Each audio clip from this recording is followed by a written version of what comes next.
In today's video, I'm going to teach you how to create a project in Todoist. Projects are the backbone of your to-do system in Todoist, grouping related tasks so you can plan and track work with clarity. Let's begin by opening Todoist. You can use the web version or the app. Either way works the same. If you're asked to sign in, go ahead and do that, and you'll land on your main workspace. On the left sidebar, look for My Projects. This is the section that lists everything you've already created and is where we'll add something new. To create a new project, click the plus icon next to My Projects. A small window will appear with the option to Add Project. Click that, and you'll see a simple form where you'll set up the essentials. Start with the project name. Choose something clear and specific so you'll recognize it at a glance later. Next, pick a color. Colors aren't just for looks. They help you visually separate personal projects from work or urgent projects from long-term ones, especially when you're scanning your list quickly. Now choose the layout.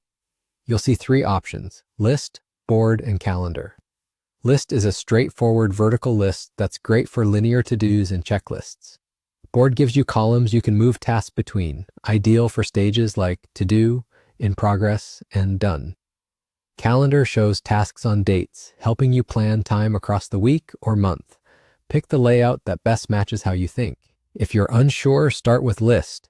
You can always adjust the layout later to match your workflow. When everything looks good, click Add. Your project is created instantly and opens right away. From here, you can start adding tasks. Click the Add Task field and type a short, action-focused title. If you already have a few tasks in mind, add them now so you can see the project take shape.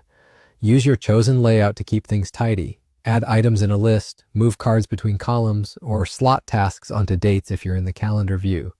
As you add tasks, think about keeping your project scoped. If the project name covers a broad area, consider splitting it into smaller projects later so you can stay focused. Also, use the project color consistently across related projects to create a visual system that makes navigation easier. And that's it. You've gone to Todoist, opened My Projects, clicked the plus icon, set the name, color, and layout, and added the project. You're now ready to start organizing your work with confidence.